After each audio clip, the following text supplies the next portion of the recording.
Good afternoon. It's 3 o'clock and we are about to start our webinar, our Demonstrate Success webinar today, titled The Role of Technology in a Competency-Based System. We will be collaborating today with folks from Jump Rope.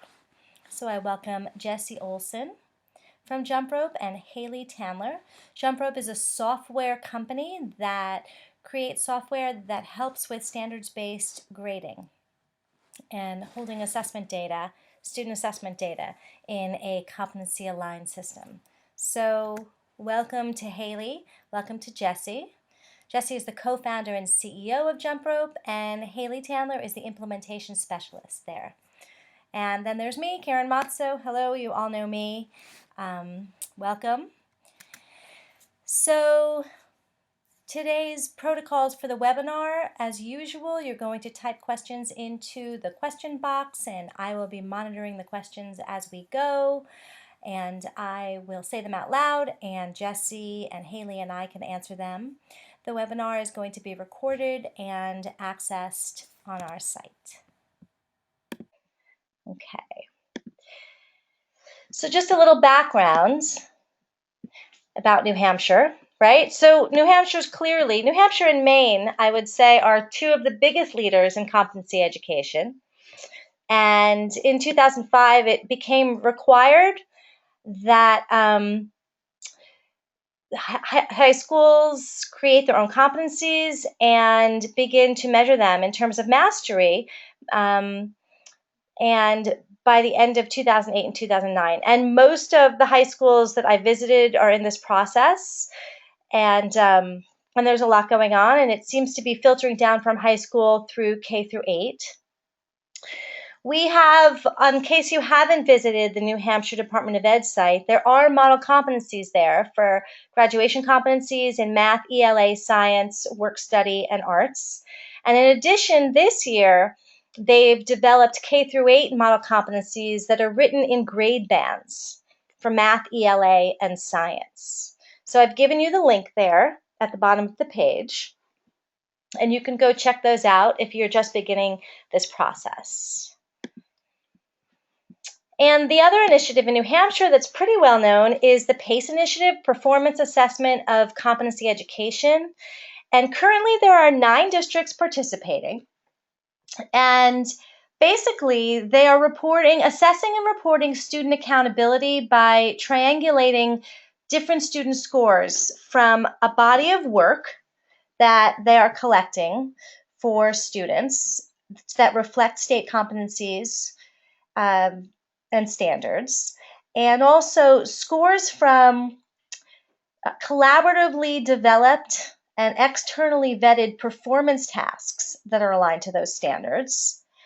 And then in addition, they're using what we're calling a teacher judgment survey. That's where teachers go in and they review an approved set of performance indicators, and they give a student a rating according to those. And so all of these different pieces of information are triangulated, and the student's accountability measure in math and science and ELA in certain grades is replaced. The SBAC is replaced by that accountability measure. And it's a complex process, and it's a super rigorous process, and it's been very interesting for the schools involved. And we can talk more about that offline if you want to. The other thing that I'd love to talk to offline is how our team at Demonstrate Success can help you with some of the different aspects of competency education and that transition, everything from creating performance assessments in different content areas to creating your standards-based reporting systems. We're offering a lot of professional development over the summer and into next year around transition to competency education. So certainly contact us about that. And just a little clarification here. So when we talk about, when a demonstrated success, or when we talk about competencies, and I'm just going to speak for our particular group because I think that these definitions can flex and vary from school to school and state to state. So for today, and within demonstrated success and relative to our training. When we talk about competencies, we're talking about overarching achievement statements that in order to demonstrate competency, you have to, it's a complex performance of many integrated standards. Okay, and so that standards become the building blocks of competencies. And we advocate teachers using the state and local standards when they set their daily targets and when they set the learning goals for lessons and assessments. And that standards-based grading is really the foundation for competency-aligned instruction and assessment. So I wanted to clarify that. And if you have any questions about that, certainly type them in. The attendees right now are on mute, and I'm going to keep you on mute for the time being, just so that we don't get any fuzz. But if you'd like to be unmuted, you can just raise your hand and indicate, and I'm happy to unmute you. And with that, I'm going to hand the screen over to Jesse. And Jesse and Haley are going to take over. Great. Jesse, it's all yours. Yep, give me just a second to see if I can pull this up. Both of you. All right. I think I might have a slightly different version of the slideshow, but I picked up right where you left off. Do you see the jump rope logo on my screen? I don't want to talk too much. I do see the jump rope logo. I actually, it's new for me. I haven't seen that lovely jump rope logo. We introduced this new logo a few months ago. We rebranded. Anyway, thank you so much for the introduction, Karen, and thank you for letting Haley and I jump on the bandwagon here. I really love the work you're doing to help schools in New Hampshire. Happy to be a part of it. I'm going to go ahead and start with just a brief introduction to jump rope myself. And Haley, I'll pass it to you in just a second to introduce yourself as well. So jump rope is a relatively small company. We've been around for about 8 years. We started in New York City, where I was a high school teacher for many years. Our school kind of went rogue and started to develop its own competency-based, or we called it mastery-based system. We were part of the Expeditionary Learning Network of schools at the time. And what jump rope is today is really an evolution of that thinking, and working with many other schools in an expanding network that now includes nearly 30 states, but we're pretty concentrated in New England. A lot of that's because of the policy and the thought leadership that exists in New Hampshire. Karen, you mentioned Maine. We've seen a lot of traction in Vermont, starting to see some in Massachusetts, Ohio, Illinois, and some other areas in the country really moving in that direction. I like to be clear from the beginning that jump rope is a standards-based gradebook from the ground up. What that means is you cannot use jump rope as a traditional gradebook. You can try, you're going to have a bad time. Basically, every score entered into the system has to be aligned to some sort of learning target or competency. We've remained somewhat agnostic. We want to be able to work across state lines. We want to work with folks who are leading the charge, regardless of the language that they use. So I might say the word standard, and I'm going to say, for the purposes of most of this conversation, standard is a synonym of competency, learning target, outcome. There's many words, but really what we're describing are things that we want students to learn and things that we want to collect data on student mastery for. So in that sense, we've really designed the system to work for anybody who truly wants to collect and give feedback to students in the community based on standards. There is a concept of assessments or assignments in jump rope, absolutely. That's important.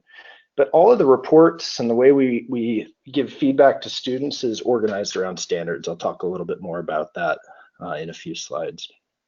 In addition to the software, we've learned, since this is, for many folks, such a new endeavor, we provide pretty extensive support and consulting, both before you implement the software, during sometimes a pilot phase, if you want to roll it out grade by grade or try it out with a small group of teachers, and then obviously ongoing as you reach a full implementation. where you're using jump rope in your entire school or district. So I want to be clear that we are a software company. Kind of that's our primary value that most people see. That's what you'll search for online. But we really do engage in, or hope to engage in, the thinking, the best thinking, the professional development, some of the consulting involved in selecting good tools, whether it's jump rope or otherwise. And we have a network of former administrators, principals, teachers, even superintendents that have worked with our partner schools and districts to sort of get ready and ensure good implementation. Briefly about me, I started the company in 2009. I was teaching high school here in the Bronx, still based in New York City. And as I mentioned, I worked for an expeditionary learning school, which is just a national network of public and some charter schools that really has a curricular bend towards, you might say project-based learning, but definitely towards mastery-based grading. And since then, I've been involved in the software side and as well as the academic and consulting side of getting jump rope into a place where we can offer our product to folks across different states and even different countries. Haley, did you want to introduce yourself quickly before I move on? Yeah, I'm happy to. Before I say anything else, though, Jesse, I wanted to confirm with Karen too. Your screen is just a little bit cut off on the left, and I didn't know if that was something I'm seeing on my end or if Karen's also seeing that. All right, let me poke around with that while you talk. Okay.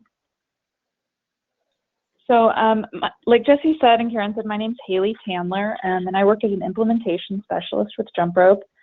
So really my role with the team here is to help a school and their leadership transition to using Jump Rope as a software, and really all of the pieces that entails, like Jesse mentioned, from making decisions about the custom options that Jump Rope offers, to transitioning or translating your system that you might have in place, or the pieces of your system you might have in place already, to a structured software like Jump Rope. My background comes from teaching. I was a middle school teacher, math and science in Oregon for a number of years before I came to Jump Rope. So I was in the trenches with my district in the Portland area of Oregon as they were transitioning to what we called a proficiency-based system. Kind of on the front end of that as a teacher and as a community member as well. So I like to really bring that perspective to any of the help that I am doing with my schools into Jump Rope. Cool. Thank you, Haley. Is this any improvement from before? Okay, sorry about that, guys. My taskbar was hidden but cutting things off. Okay, I will go ahead and continue then, and just let me know if my screen or my audio gets off at any point. So I'm going to start with the role of grading, and specifically the role of gradebook software in terms of the transition to competency-based teaching and learning. We put together a few ideas here, and this is definitely not comprehensive, but hopefully gets the conversation starting about both the explicit benefits of using a software system bent on standards-based grading, and then some of the benefits you get simply by the assumptions built into the software. Maybe it's not what you bought it to do, but it helps organize the work in some ways. So I'll start on the left side here with some of the explicit benefits. So Jump Rope and other tools provide the management of data. Standards-based data can get pretty complicated pretty quickly. You may have seen, especially in the upper grade levels, middle school and high school, teachers will come up with fairly complex grading schemes. They'll be entering hundreds of scores over the course of a year or a term. And so managing that in paper is not always great, and sometimes impossible or nearly so. So a software system can make that a lot easier to work with in terms of the scores you're entering for students, but also in terms of what are the standards. If you're writing it in a book or teachers are operating independently, the standards can differ from teacher to teacher, even in the same content area and same grade level, maybe subtly and maybe drastically. And that limits your ability to report across different classrooms, which I believe is important in the future of the competency-based movement. So managing the standards themselves. And then the curriculum, I'll talk a little more later about Jump Rope. We offer a curriculum design tool that works great with our gradebook, but can also be used separately from our gradebook to set up standards aligned curriculum. So that's kind of the obvious explicit benefit of software. Further, you can report on that. So our system offers some flexible reports across a student, a classroom, a school, a district, etc. And you can slice and dice it, group it in different ways. And our goal is to help the educator and the administrator answer the important questions about where students are in their path to mastery. And then, as I mentioned earlier, the curriculum itself can be in the gradebook. And in our case, it almost has to be.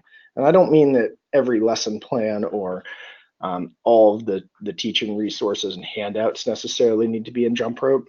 But in order to enter standards-based data, you have to know what the learning goals or outcomes are. You have to know what the assessments or assignments that collect that information are.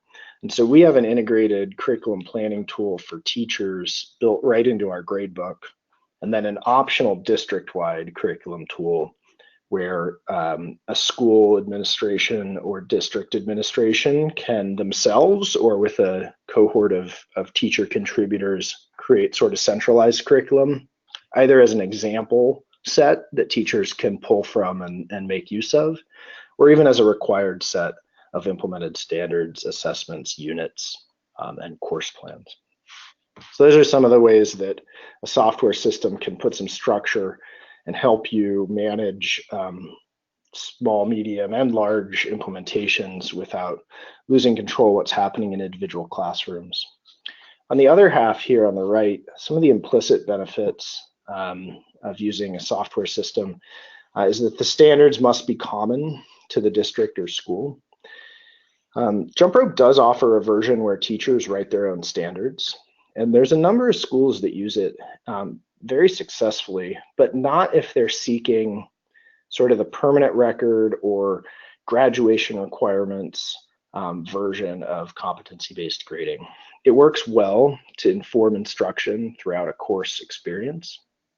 But if teachers are writing their own standards or targets, even if they're pulling from the Common Core here and there, you don't have the ability to report across grade levels, across classrooms for an individual student.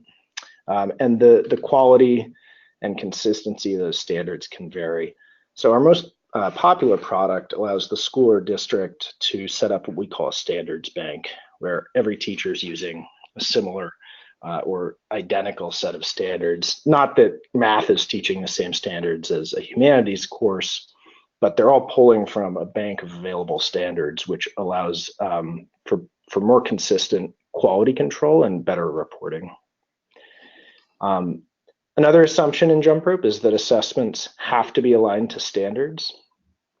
So you could put in a paper or a quiz or a test or an observation or a presentation. We call those all assessments in Jump Rope.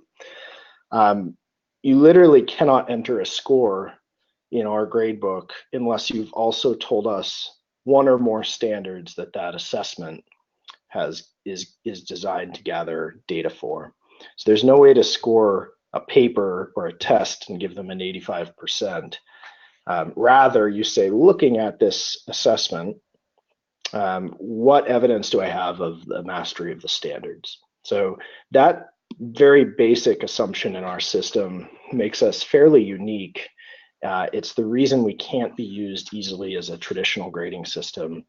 And it really causes teachers to have to work a little bit harder to get what we hope is a lot better data for their own classroom as feedback for students and to roll up and use in administrative ways.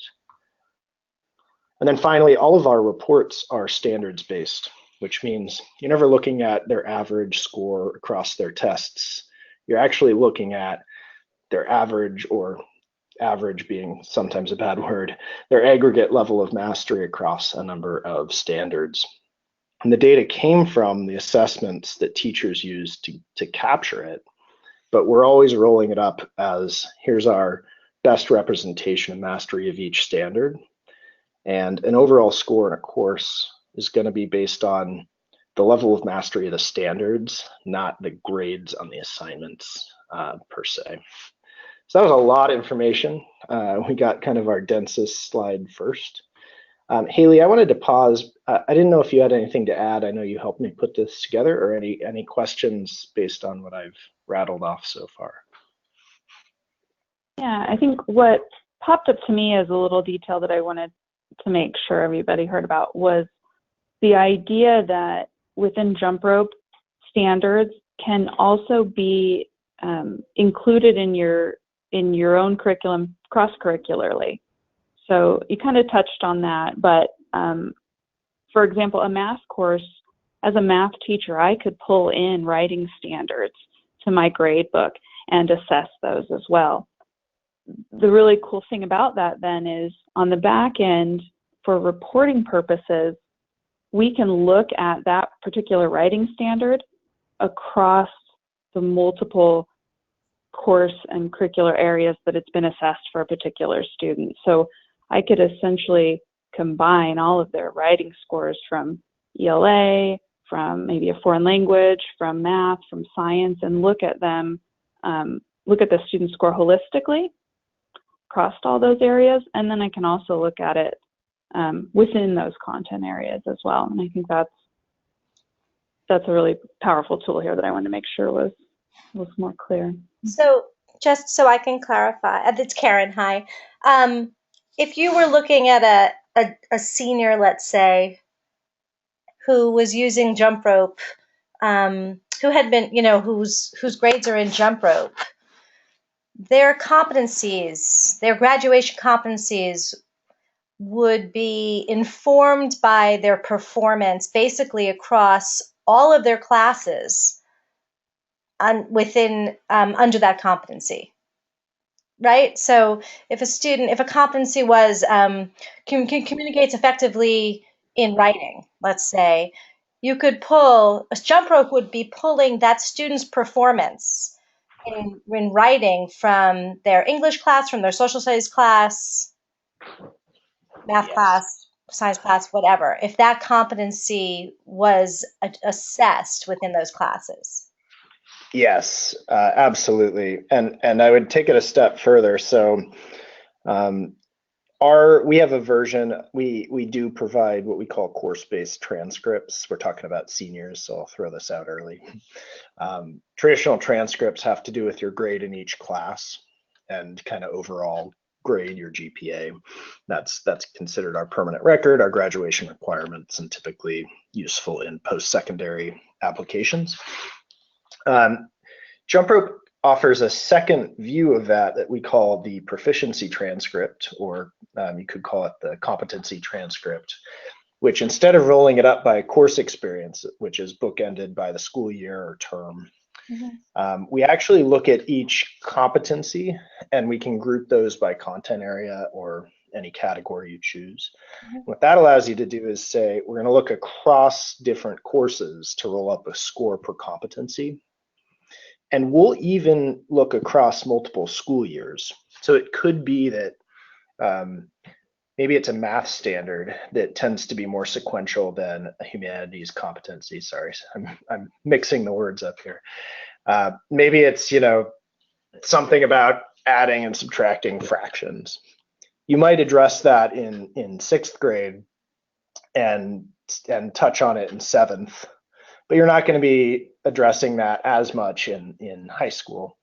That can still be part of the competency transcript because we'll report across multiple school years, and jump rope allows you to, instead of averaging all your scores together, you can look at trend and most recent values so that you're not penalizing students for being early in the learning process in the 9th grade, even though they mastered it in the 12th grade.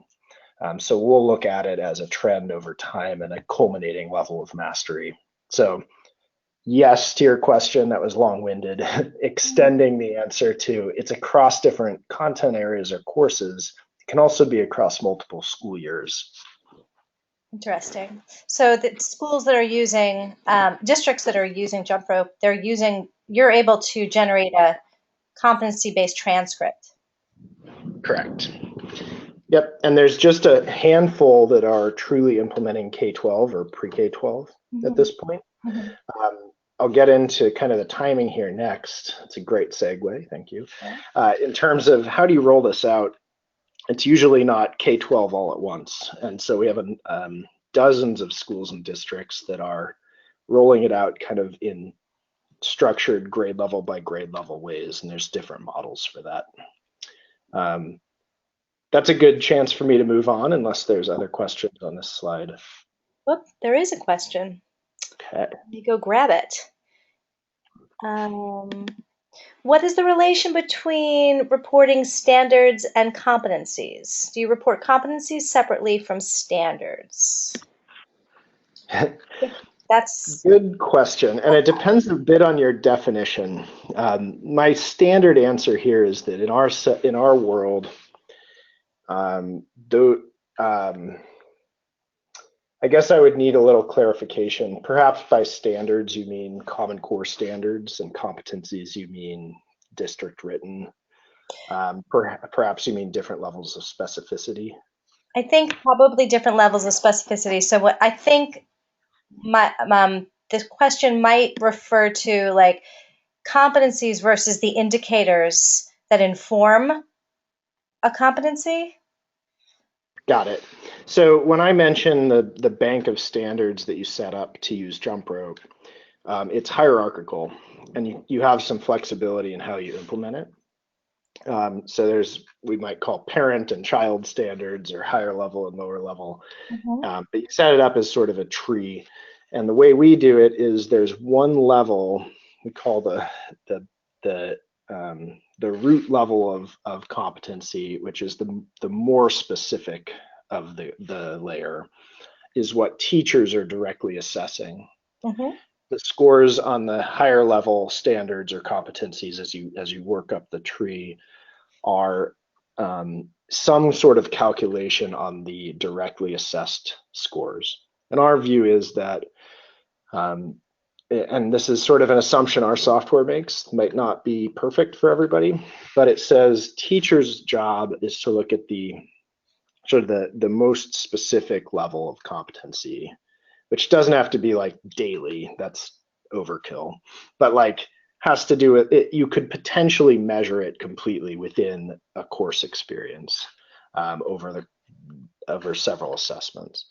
The higher level standards, maybe it's numeracy, or I was a math teacher, can you tell? So those are my examples. Those are some sort of aggregate. We have some flexibility in how that's represented in reports, but some sort of aggregate of the underlying competencies. Okay. All right. Thank you, Joseph. Sure. So I'm going to move on to timing. One of the things we learned very early in this work is that software is sometimes seen as a silver bullet. We need to move to competency-based grading, standards-based grading.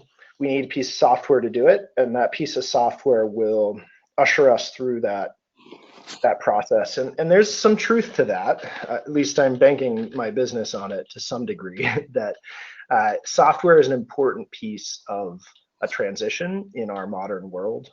It's more difficult to succeed without technology supporting your work, especially given that teachers will go find technology if the school and district doesn't provide it, is my experience.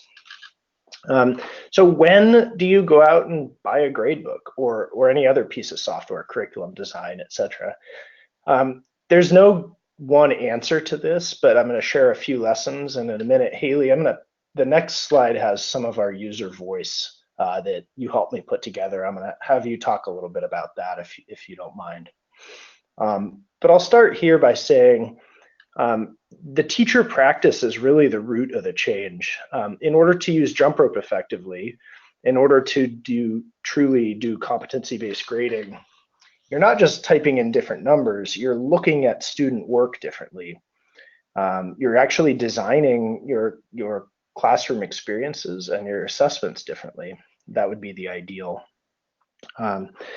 Because the goal is no longer centered around sort of the completion and compliance world. And I'm not saying traditional grading is quote unquote bad, but I am saying that the feedback, at least that I got as a student and I gave as a teacher for many years, had a lot to do with when and you turn something in and if you turn something in, maybe how many things you got correct on the assignment.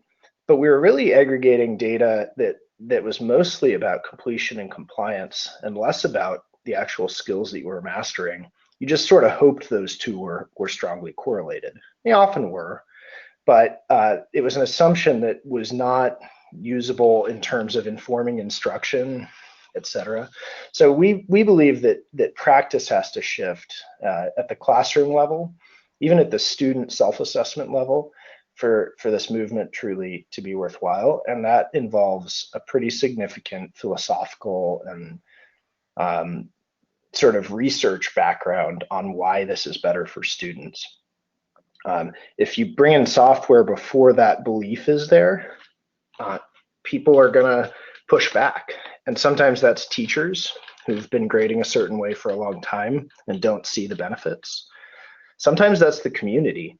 Maybe you have a top 10 or valedictorian structure that's deeply rooted in your community, and pulling the carpet out from under that is a real challenge unless you believe that the new system is better for students and enough of the community believes it. So we think those two go hand in hand. Technology, meaning the tools that you're using to collect and report, and then the practice, the belief, the philosophy. And when that happens, I'm going to provide some resources to make good decisions, or that we think will at least help structure the decision making. But the timing is really critical. And in summary, what we've seen is that it's often good to start as a pilot, especially at a district level. We've seen schools go 0 to 60 successfully, individual schools, when the school community, school-based administrator was making most of the decisions. At a district level, we often see maybe you start 5 through 8 and then roll out 9 and then 10 and then 11 and 12th grade, over time. Or maybe you start at the elementary school where competency-based education is I'm not going to say easier to implement, but sort of a simpler problem because grades are not as high stakes. And I could get in a lot of trouble for saying that.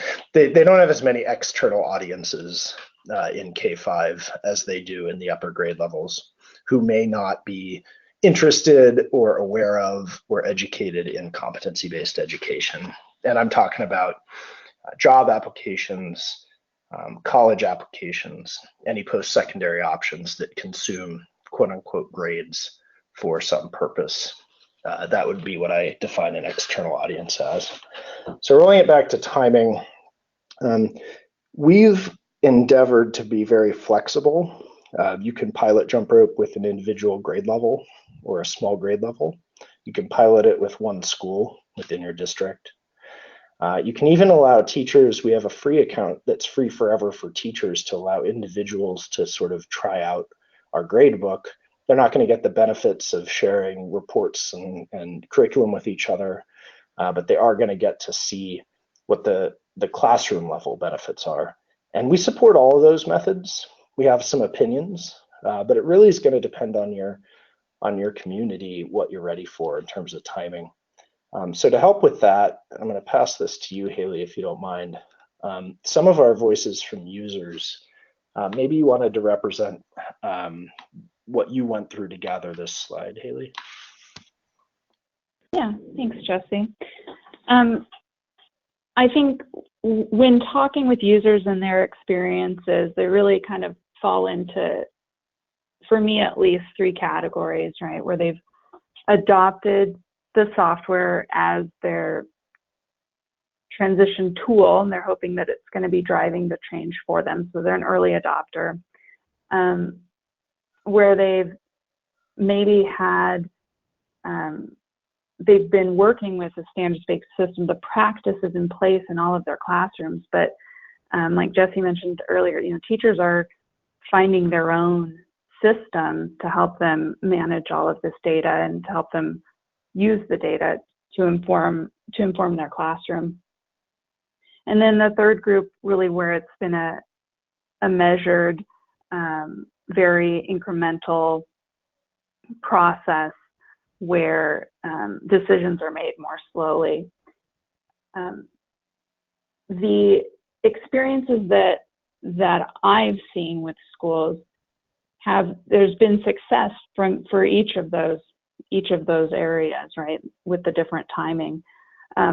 But the least bumpy road is really, as it is in most things in life, right, that measured, slow adoption of software, along with and integrated with the adoption of practice,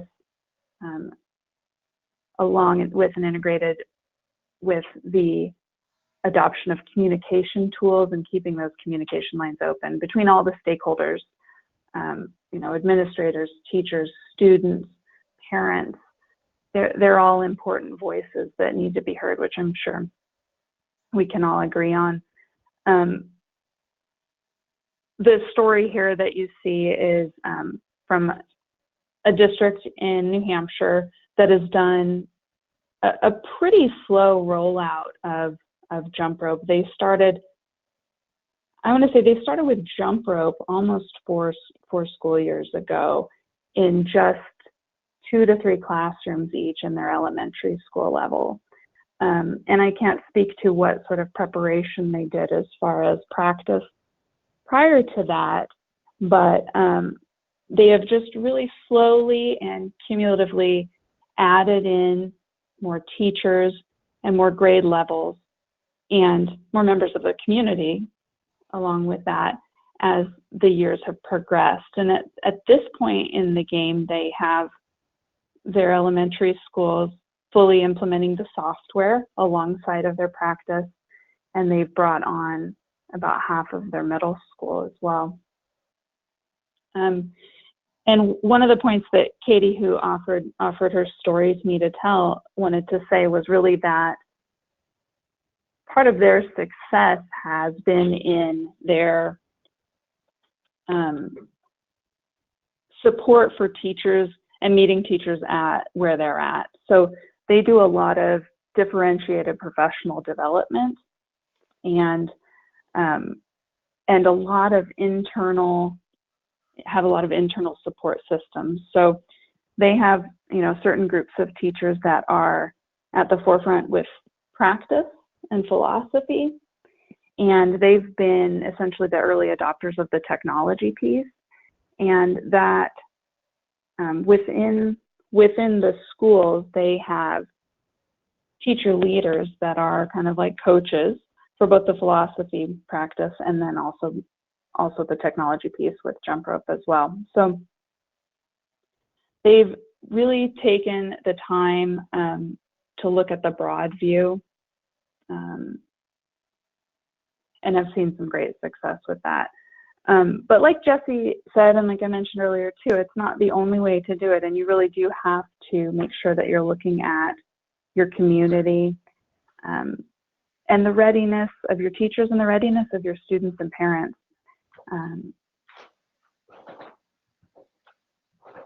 As far as that goes.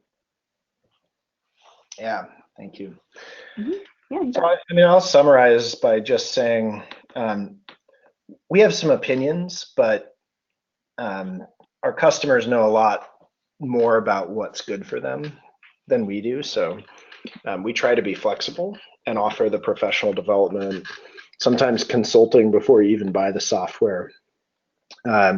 We do that because our goal is for you to be successful. The worst thing we could do is sell you K-12 grade book and you roll it out and it's a disaster and your community pushes back And not only does jump rope have a bad name, but competency-based grading and education has a bad name.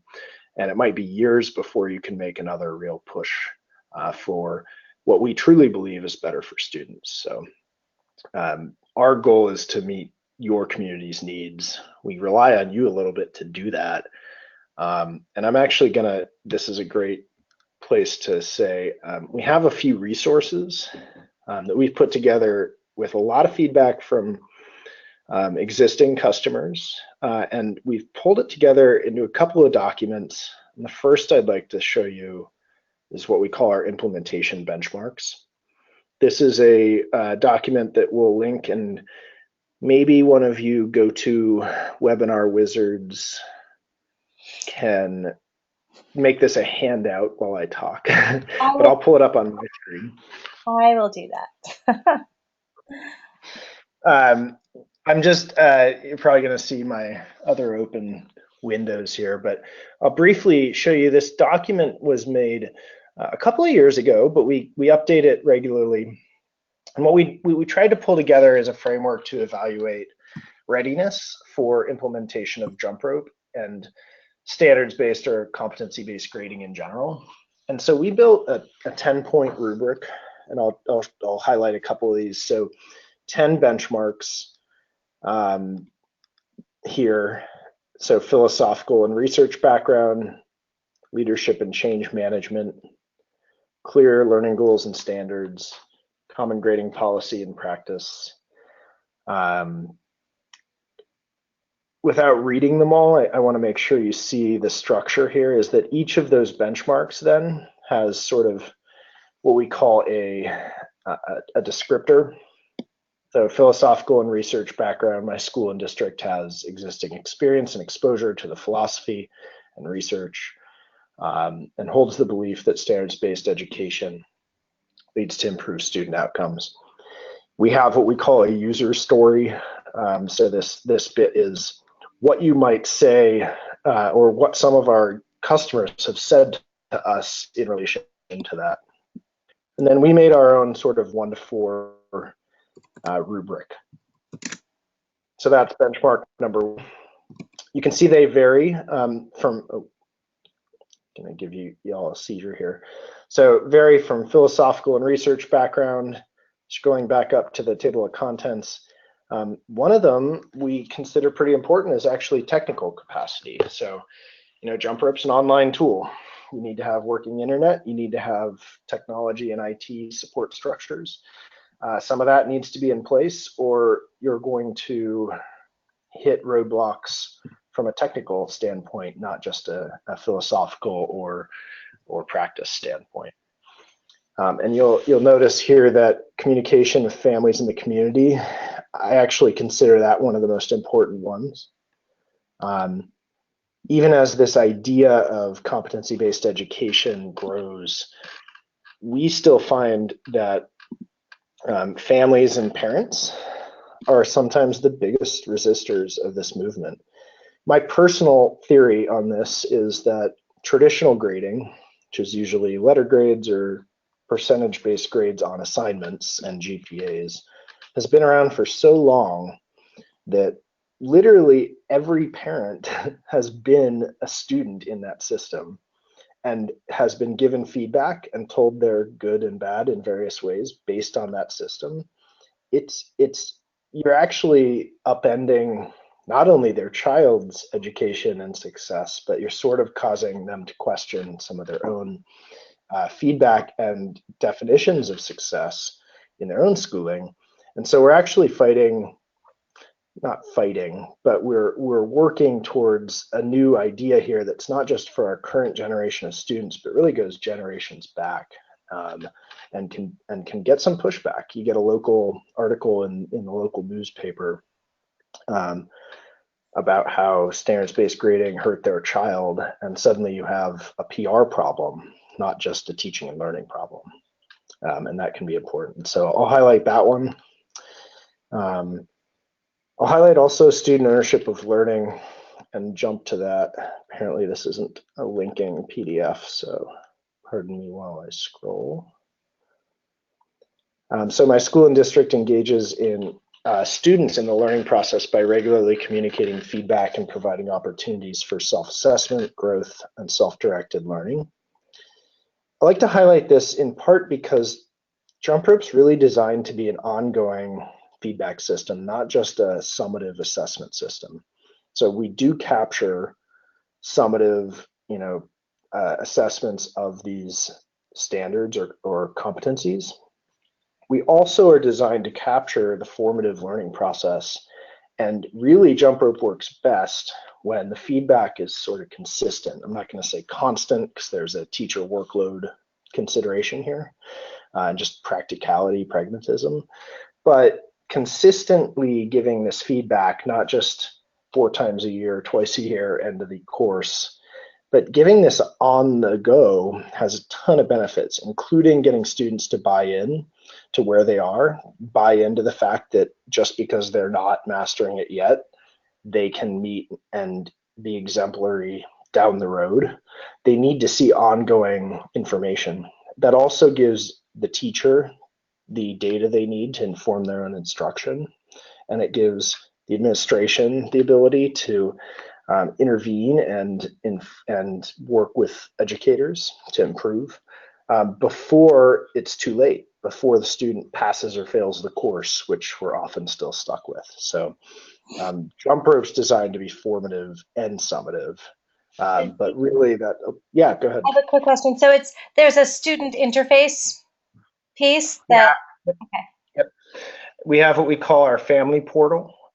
So students get an account. Optionally, students and/or parents and family can get accounts. You can have as many accounts as you want. And that essentially lets you see a real-time snapshot of your mastery level. And then we have grade alerts, which is teachers can mark things as missing. It's still important to keep process and accountability in place. So you can mark something as missing and decide if that counts against their mastery or not, but still flag it as you need to turn this in or should. And then we have upcoming work where teachers, if they choose to, can plan ahead and say, here's the documents you need for upcoming assignments. And then some schools and districts show attendance. Jump Rope has a fully featured attendance system, but that's typically not used outside of New York City, but available for any school that wants it. So it does become important that teachers are on the ball with updating with current formative data, but kids can't input data. Is that correct? Yeah, we're dancing around that. We believe it's important. Self-assessment is even mentioned, I think, here in this this benchmark. We don't currently have what you might call a work turn-in or a self-assessment platform. This is merely, let me see where I am. It's up to you to bring information to your teacher, bring your assessment or your knowledge to your teacher who updates the data. Down the road, we'll move in that direction. I don't have a time frame for that though, in terms of our software. Okay, thank you. Okay, so that document's available on our website. It's attached now, so it's also available. There's handouts, 3 handouts available attached to the webinar that you can download. Oh, great. Excellent. Thank you for doing that. So that's freely available. I jumped over to our public website, which you can go to anytime, just to point out that there's options here to download transition guide. This is the benchmarks, to view our professional development services, and etc. If you want to explore more, I'm not going to go into all of our different offerings here right now. And then the last resource, sorry, let me find my screen here. We also have a blog, which we endeavor to do a couple times a month, sometimes just once a month, but we're either soliciting educators who are working in this space, many of them in New England, to offer their own experiences, tips, and best practices. Sometimes we generate these blog posts internally. I'm going to show you just a couple of them as further suggested reading if you want to learn more. This isn't always about jump rope as software. Some of these posts are really more about what's happening in the classroom among users of jump rope, or even people who aren't using jump rope. So I want to be clear that this isn't strictly marketing material. We do want you to realize jump rope worked to put this together a little bit, so our logo's at the top. But these blog posts have a lot of different, some of them are, in this case, are interview style. So somebody from jump rope and then folks from a school or district. In this case, I think, see Emily and Stan there around Burlington, Vermont, I think Champlain Valley School District. Here's another example of a blog post. So there's a lot of good reading here if you want to dive in further. In this case, Polaris Charter Academy. Haley, you might have to help me. I don't remember where these guys are located. Sure, Polaris is in the Chicago area. Chicago, that's right. So the suggested blog posts that are included in the handout that is the slideshow here has a few options. You can explore, our recent posts. How do you handle redoing assignments? Suggestions on planning.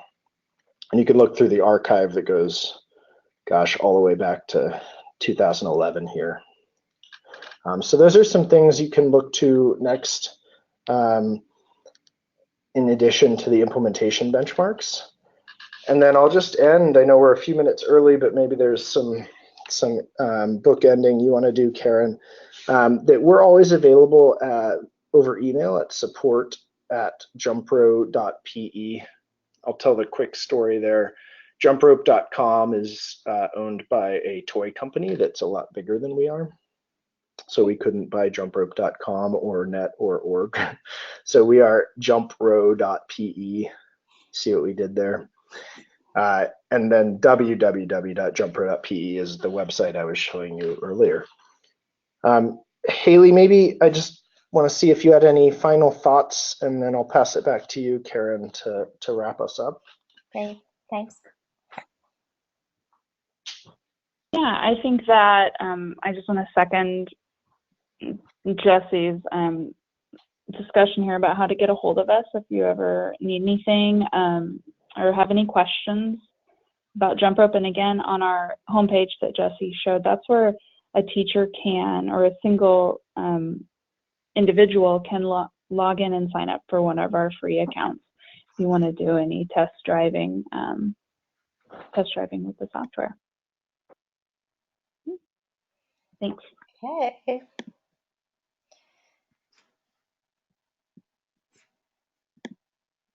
All right, well, that's all I have for content, Karen. I don't know if you had any last thoughts, but I'll just wrap up by saying thanks to all you who took the time to watch.